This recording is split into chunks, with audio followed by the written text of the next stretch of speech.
I will say good morning again. Morning. Good morning. Good morning. Thank you, Lisa.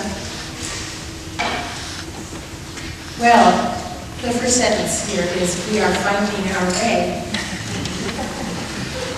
as a congregation and as a nation and as a listening body. I appreciate your patience with both the technical aspects of this building and the technical aspects of my voice. As I am building the services this year, I am turning to the sources of Unitarian Universalism to help us find our way. From our Judeo-Christian heritage to the earth-based traditions, and today I am dipping into the words and deeds of a prophetic woman in the person of Toni Morrison. She has written and taught and encouraged and changed the stories we tell and the stories that are available to us. We will hear a lot of her words this morning and hopefully get a sense of how she saw the world and how her wisdom might help us find our way individually and as a congregation and in the world at this precarious moment. Morrison wrote in one of her essays, "The resource available to us for benign access to each other, for vaulting the mere blue air that separates us.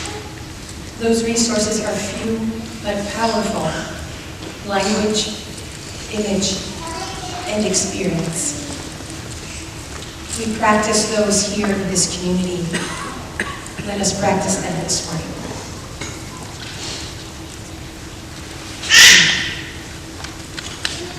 Sally and Rich Coleman will light our chalice this morning, and I invite you to speak the words of our covenant and those pieces of language that we use to reach each other across the new year.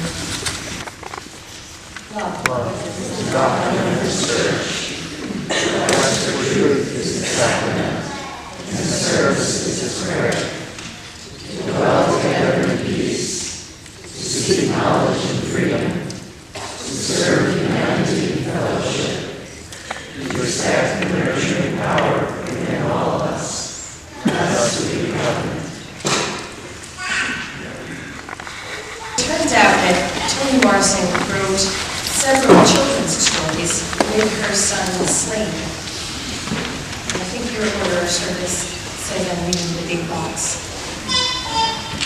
But as it goes with authors like Toni Morrison, there's so many good choices.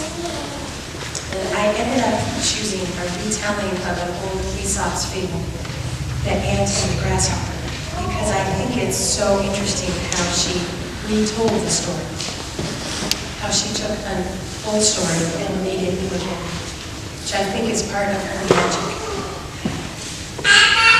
So you might remember that the Aesop's fable about the ant and the grasshopper. Pretty simple. The ant and the grasshopper are enjoying life, and then the ant says, "I've got work to do." And the grasshopper doesn't do the work, and then later on the grasshopper needs some help and asks the ant for help. And the ant says, "I did my work, you didn't. You're on your own."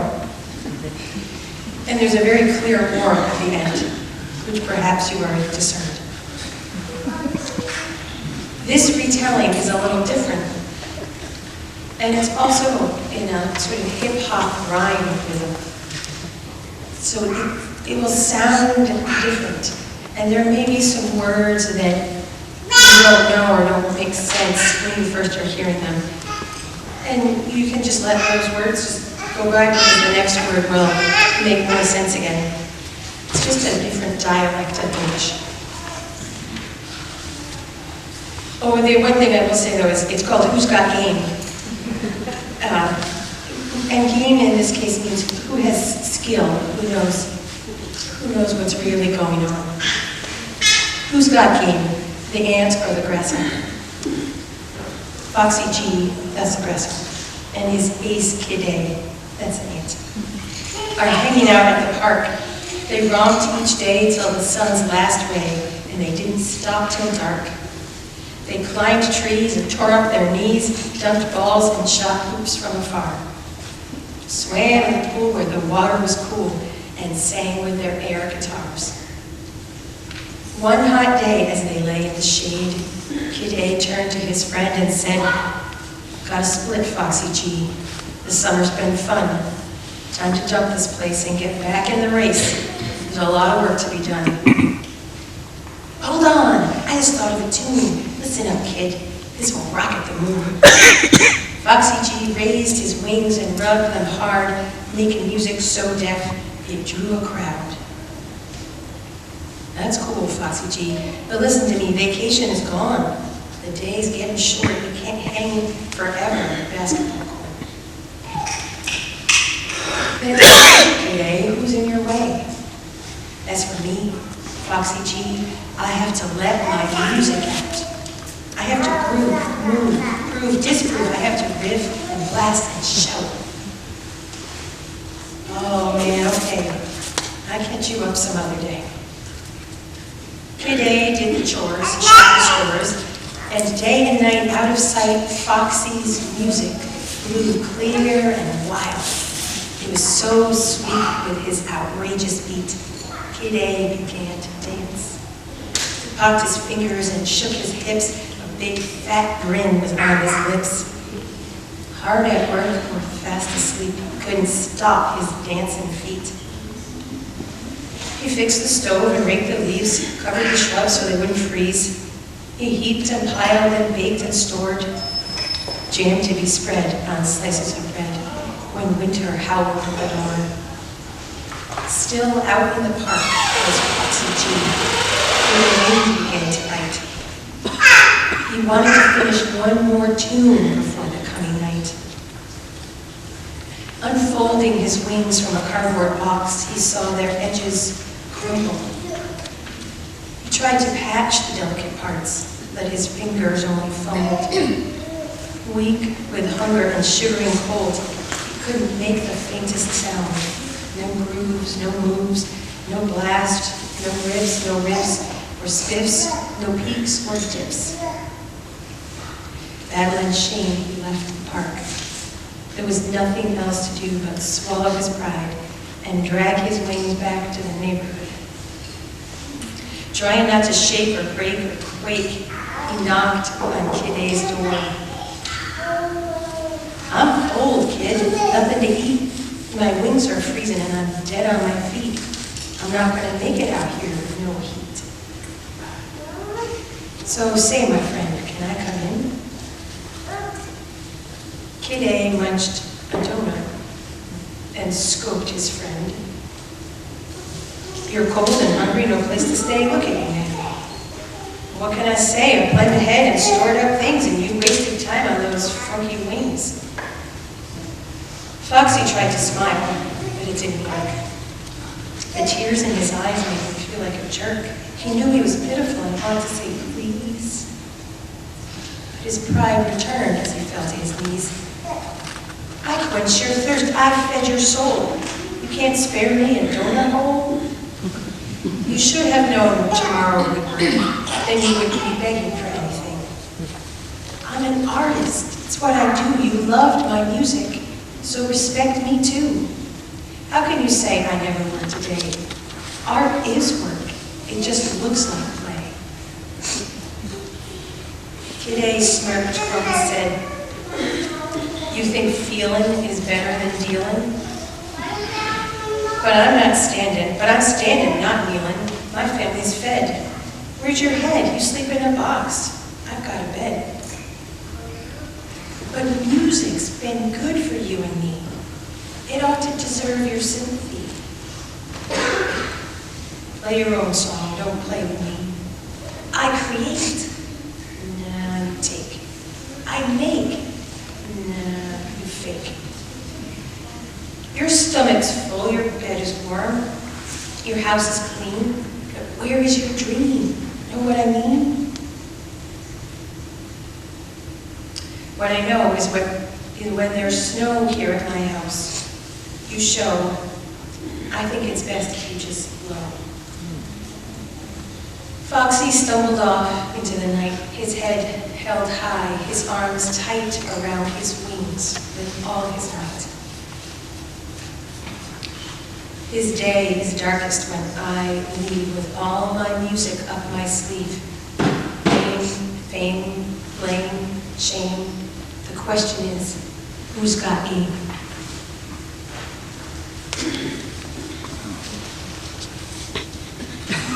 For our joys and sorrows ritual this morning, we're going to try again the ritual we practiced together last week.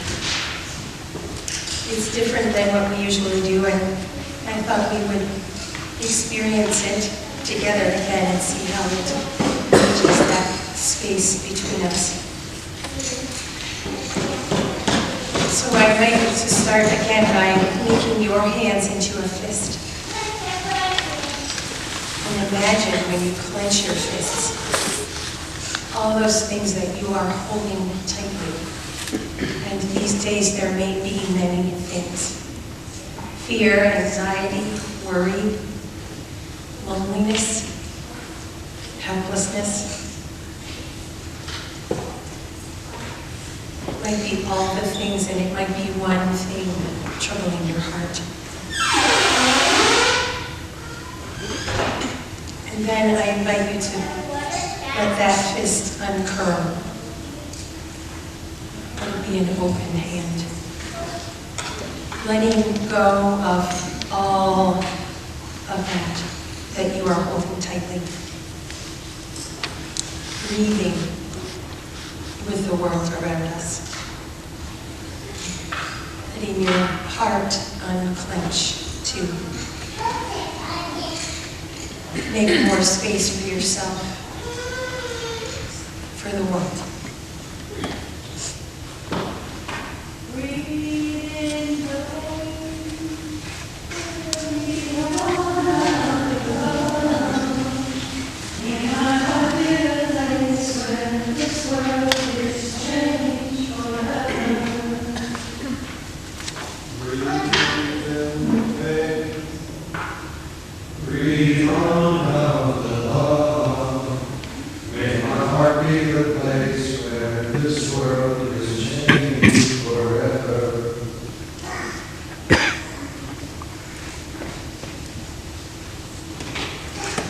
We remember and hold in love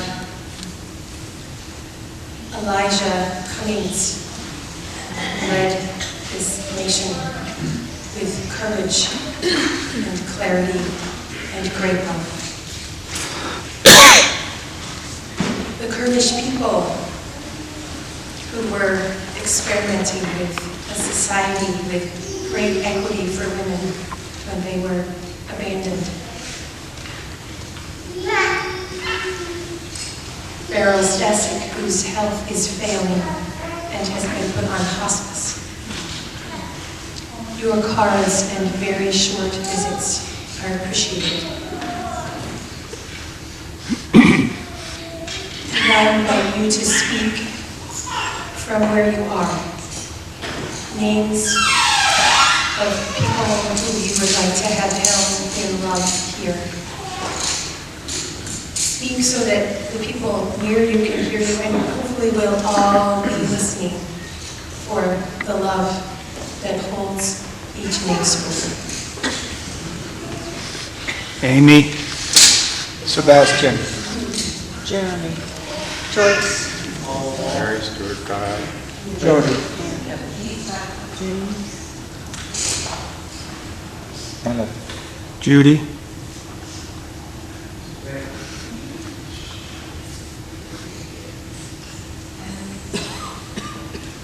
Michelle, George,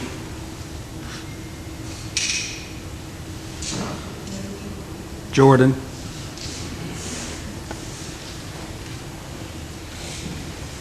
Roddy, Stacy,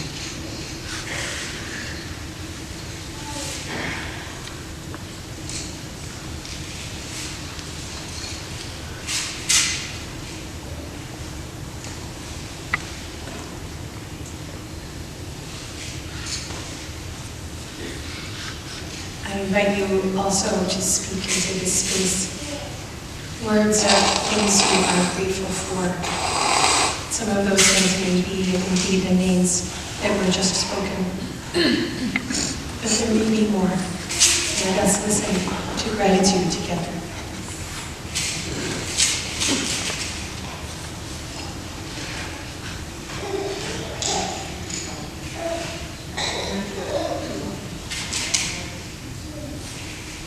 Neighbors.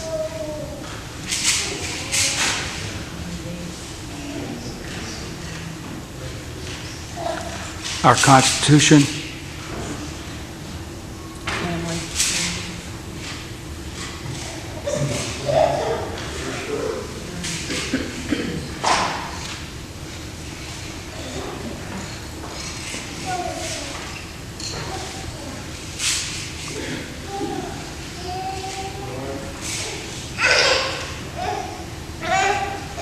Children.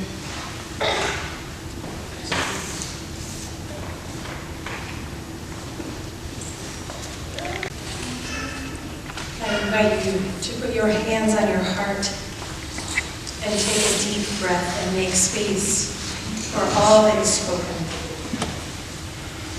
and for all the things that are too difficult to put into words, but which are felt in the depth of these hearts.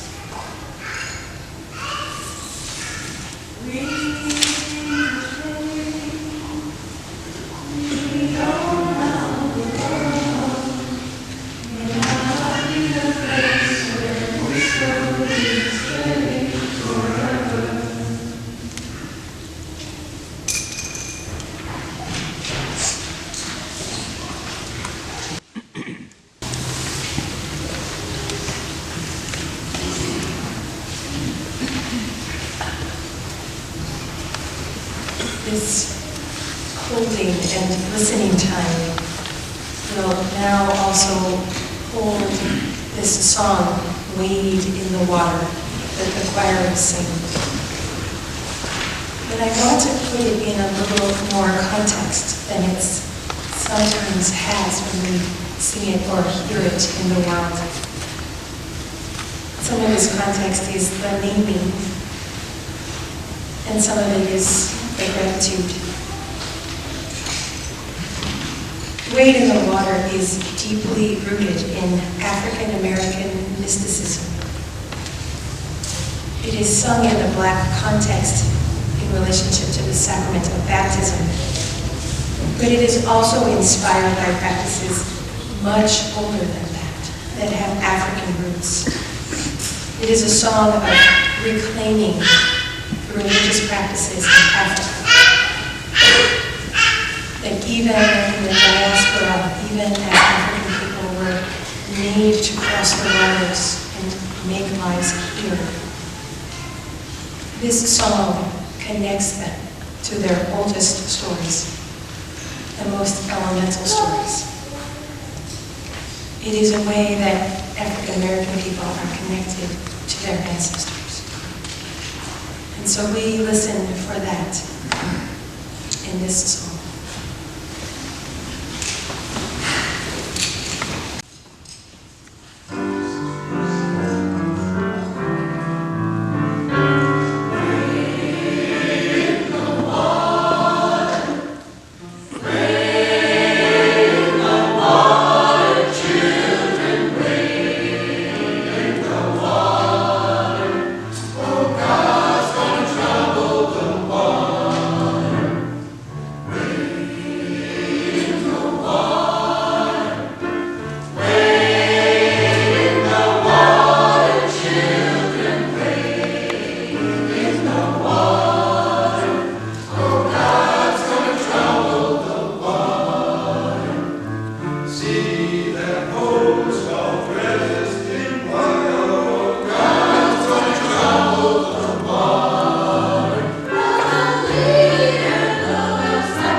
Lindsay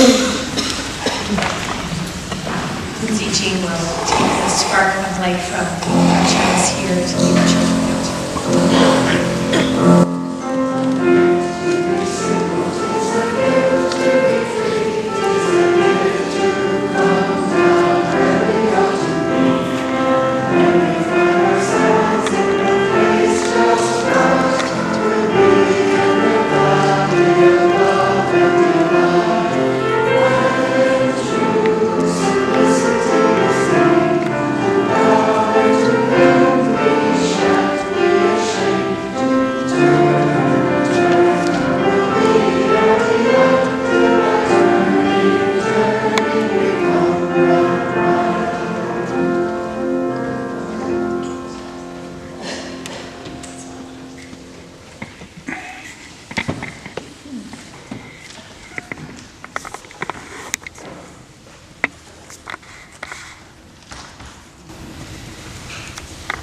What I'm about to read are the opening few minutes of the weighty half-hour lecture that Toni Morrison gave on the occasion of receiving the 1993 Nobel Prize in Literature. You can, and I hope you will, listen to it or read it, the whole thing, online. As Morrison began, she said, my life's work has been in fiction, that is, in analogy, in metaphor. The bird in this story is, I think, the bird of language, and the story is about how language defines us. Once upon a time, there was an old woman, blind but wise. Or was it an old man, a guru perhaps, or a griot, soothing restless children? I have heard this story or one exactly like it in the lore of several cultures. Once upon a time, there was an old woman, blind, wise. In the version I know, the woman is the daughter of slaves, black, American, and lives alone in a small house outside of town. Her reputation for wisdom is without peer and without question. Among her people, she is both the law and its transgression. The honor she is paid and the awe in which she is held reach beyond her neighborhood to places far away, to the city, where the intelligence of rural prophets is the source of much amusement. One day the woman is visited by some young people who seem to be bent on disproving her clairvoyance and showing her up for the fraud they believe she is. Their plan is simple. They enter her house and ask the one question, the answer to which rides solely on her difference from them, a difference they regard as a profound disability, her blindness. They stand before her, and one of them says, "Old woman, I hold in my hand a bird. Tell me whether it is living or dead." She does not answer, and the question is repeated. Is the bird I am holding living or dead? Still she doesn't answer. She is blind and cannot see her visitors, let alone what is in their hands. She does not know their color, gender, or homeland. She only knows their motive. The old woman's silence is so long the young people have trouble holding their laughter. Finally she speaks, and her voice is soft but stern. "I don't know," she says. "I don't know whether the bird you are holding is dead or alive, but what I do know is that it is in your hands. It is in your hands." Her answer can be taken to mean, if it is dead, you have either found it that way or you have killed it. If it is alive, you can still kill it. Whether it is to stay alive, it is your decision. Whatever the case, it is your responsibility.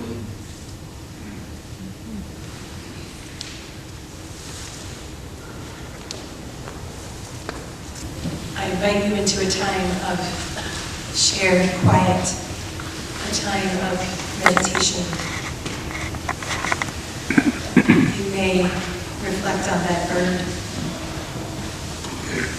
And I also offer you a few lines from Toni Morrison's book, Tar Baby.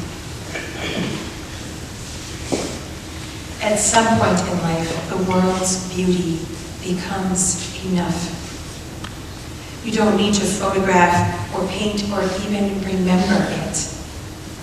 It is enough.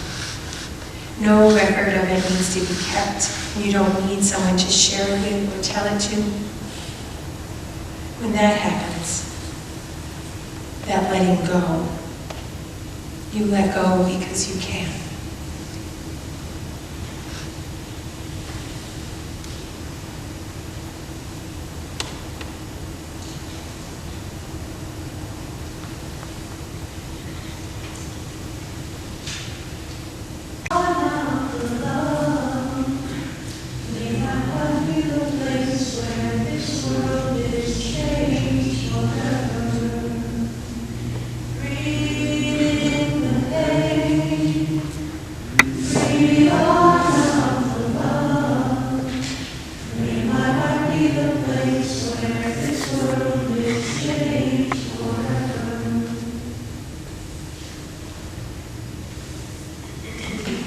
Other authors have done this when they received the Nobel Prize. I don't know, but I was stunned to read Toni Morrison's Nobel Prize speech and realize that she had spun a story for that speech. That she had conjured an image and a character and a plot line to tell who she was in that moment and what she believed in. She used an old story, but reimagined it, retold it. A black woman, powerful, embedded in her community, meeting the society that tried to diminish who she was. But she was a woman who had survived and transformed, whose heart could indeed take in the world and change it. And so in her presence, nothing is as it seems at first. Everything can be reimagined.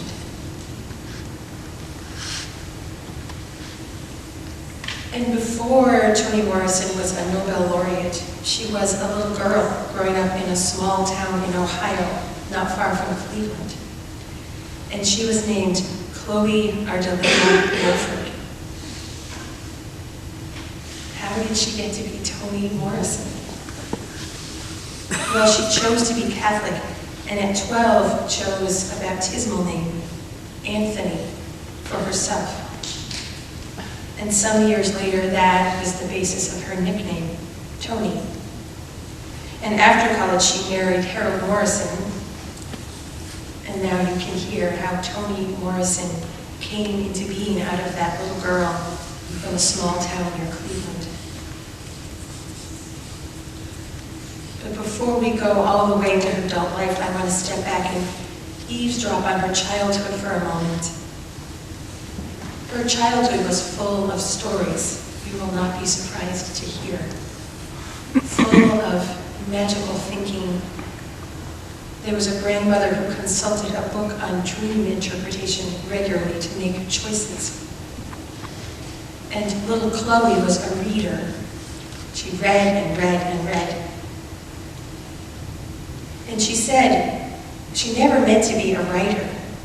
She wanted to be a reader. But in one interview she said that she wanted to read a novel that took a little black girl seriously. But she never found that story, and so she had to write it.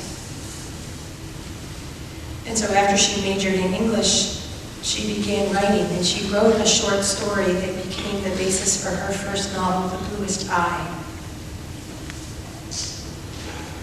The story is about her, but it's also about an older story and about a reimagined story. And that's how she began her career as a woman who was creating a new draft of the American imagination. After she got divorced and had 2 children, she took a job at Random House editing fiction. And that's where she did her behind-the-scenes work. You don't think, well, I don't think of editors as being people who reshape the national dialogue. But that is exactly what she did. She sought out and cultivated the voices that she needed to read, that she needed us all to read, so that we could have a fuller and richer, deeper imagination of who we, as Americans, as humans, are. She built a canon of African American authors who have influenced everything about literature since then. I didn't understand that that was the other half of who she was before she died. I want to thank Tracy K. Smith, who was our poet laureate last round, for this idea that Toni Morrison shaped the American story and the American imagination. That although she was focused on Black voices, what she was really doing was helping us reimagine America. The piece from her Nobel laureate speech is about changing the story, about reimagining what's possible.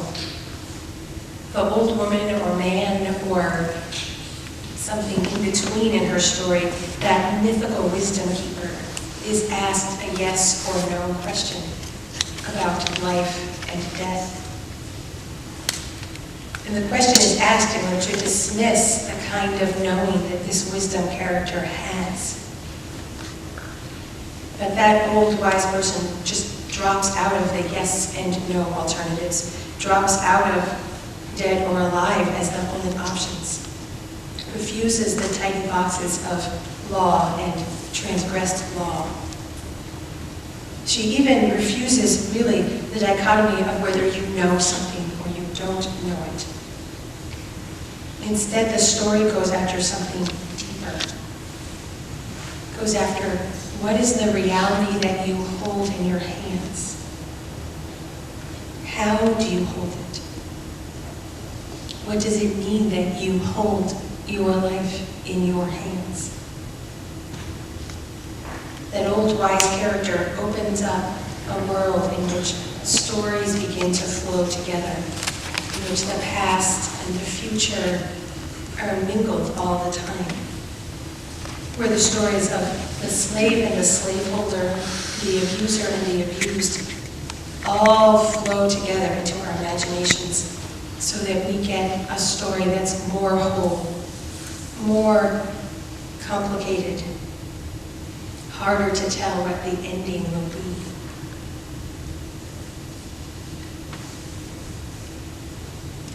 One of the critics who wrote about Toni Morrison's Beloved said that one of the problems with the novel is that the main character is larger than life. And if you've read Beloved, you probably know what that person is describing. And Toni Morrison's response is gorgeous. She says, well, life's pretty big. She is that blind, wise character. She just refuses the statements, refuses the terms that are in the statement that's given to her. The terms are, life is this size, character should be this size, and this one's too big. And she says, it's all pretty big. And it's true of almost all her characters, really. They are all larger than the regular life that we perceive ourselves to be living. They are all part of this reimagining, this pulling an old story forward and making it into something bigger, something different. They are all particular characters who stand in for the whole story of this country and of their ancestors. The people who were enslaved and the people who enslaved them. Toni Morrison's prophetic power comes from her ability to fully imagine the trauma of enslavement, and then to see clearly and deeply how that plays out across the generations. and then to also be able to imagine what redemption might look like. The way people might be able to regain their agency, might be able to begin to actually have their own lives in their hands again. How they might be able to choose a story for themselves out of the madness of history. Many of her characters suffer unbelievably, and one of the questions that keeps coming up is, how do they stay alive in the midst of that? And they do. In Beloved, she wrote, freeing yourself is one thing. Claiming ownership of that freed self is another.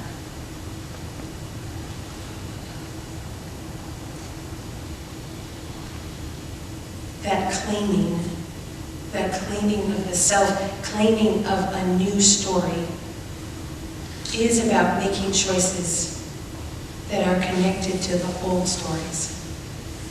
It is about choosing to put the pieces of yourself back together. One of the pair of people who wrote about Toni Morrison in the days after her death said that for her, the imagination is also a political resource. The imagination as a place where we can begin to shape how power works among people, how our relationships can be changed. She navigated the tension of creating stories of African American people on their own terms, with writing in a fairly white country, a place where literature had been largely white. And then this writing that she did, in which almost all of the characters were African American, was on the New York Times bestseller list. So she was in this constant wheel of reclaiming the African American experience and being in conversation with the larger society. That old wise woman confronting questioners again and again. She is a powerful part of the long conversation about wholeness, about bringing the wholeness of the African American experience with the full story of what slavery means.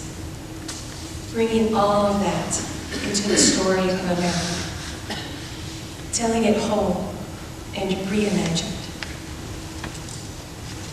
And this is where the political and the spiritual meet, in this place of imagination, this place where we can make unexpected connections, where we can find a wholeness that doesn't exist yet, but that we can begin to feel our way toward. The spiritual is the understanding that we are embedded in connectedness. And Toni Morrison, in her imagination, found the full complexity of those connections that hold all of us.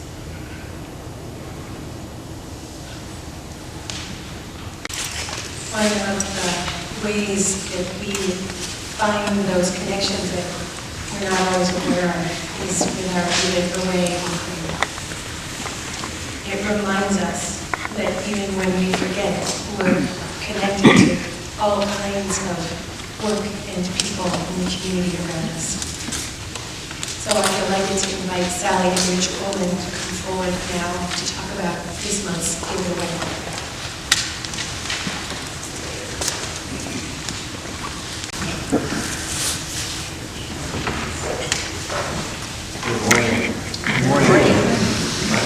Coleman, this is Sally. We're going to take a few minutes to try to chat with you about Drop Bar and what it meant to us and means to us, and also sort of how it works for all of us. And I'm in debt to Dave Weber and to Toni Morrison for their story about the bird. It changed my whole speech at that time. I suppose share up the little thoughts that I have. Behold the bird. Do we all get those letters in the mail about all the needs that there are in the world? Huge needs. How do we tackle them on a personal level? How do we fight injustice? How do we fight hunger? How do we fight poverty? Where's the bird? But we do today have the bird in our hand. And Crop Walk is a way that we can both answer local poverty questions and international global poverty questions, because Crop does both. My thoughts are to share with you a few thoughts and then turn the microphone over. By the way, can everybody hear me all right? Is that okay? Turn it over to Sally, who will share the more detailed parts of how the Crop Walk will work here today. Let me say that I believe in simple goals and simple actions. And it's always worked for me to have simple things going on. Maybe it's because I don't understand complex things. But simple things are translated into Crop Walk. The motto of Crop Walk is to end hunger one step at a time. It sounds so silly, doesn't it? How can you end global hunger and poverty one step at a time? But what's the alternative? To not take a step, not to take issue with the poverty problem. Let me give you a statistic. There are 2,000 communities that this year will do a Crop Walk. 2,000 communities across the United States. 5 million walkers will take one step. They'll actually take a whole lot more than one step. They'll walk. Today they'll walk for a 1 mile or a 3 mile stretch. But it's symbolic to the point of making that simple statement. Your money goes directly to work with this problem worldwide, globally, and locally, and Sally will tell you about that. But also, your presence at the Crop Walk today, if that's possible, will be a very powerful, maybe even more powerful than the money. Let me switch gears a little bit. Now this is a tangent, but maybe a related tangent.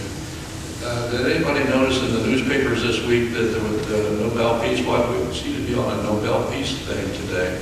The Nobel Peace Prize for, let me read it, economic science went to 3 Massachusetts scientists.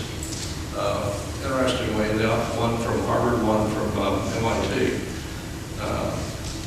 Their goal is to alleviate poverty, global poverty, by addressing smaller, more manageable questions like improving children's health and improving educational opportunities. They believe in simple.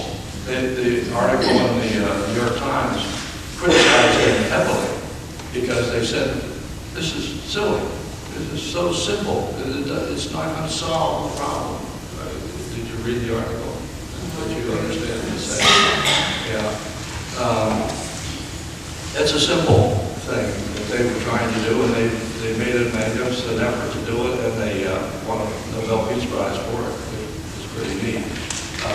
They also had PhDs. We've got some PhDs, but you don't need a PhD to show up today. I can promise you. We don't. Yeah, that's right, Kendra. We're okay. Some PhDs may come. If that happens, that's great. We're going to, I'm going to get off this podium here now. Sally will take over and give you the real story. Good morning. Good morning. I just wanted to remind you that our community has been supporting the Crop Walk for the last 37 years. And FUUSE has donated and we have walked, and today our giveaway is for Crop. 25% of the money the Crop raises will come back to 5 local food pantries. That's Greenland, Hampton, Brentwood, Deerfield, North Church, and the Community Assistance Center here in Exeter. Last year, the community raised $6,800, and it was divided among these pantries. I'd like to share just a small bit of information from the Exeter pantry.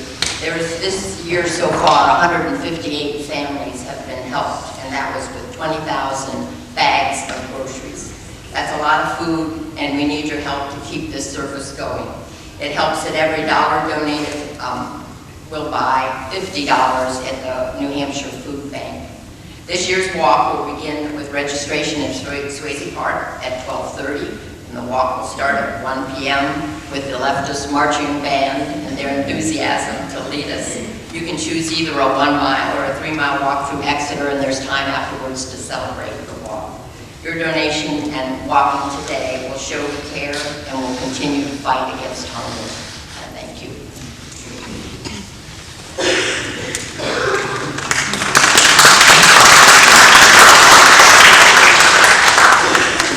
Give it away offering for the crop walk and now we receive it.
sharing and sing benediction. The words are printed in the order of service. Go,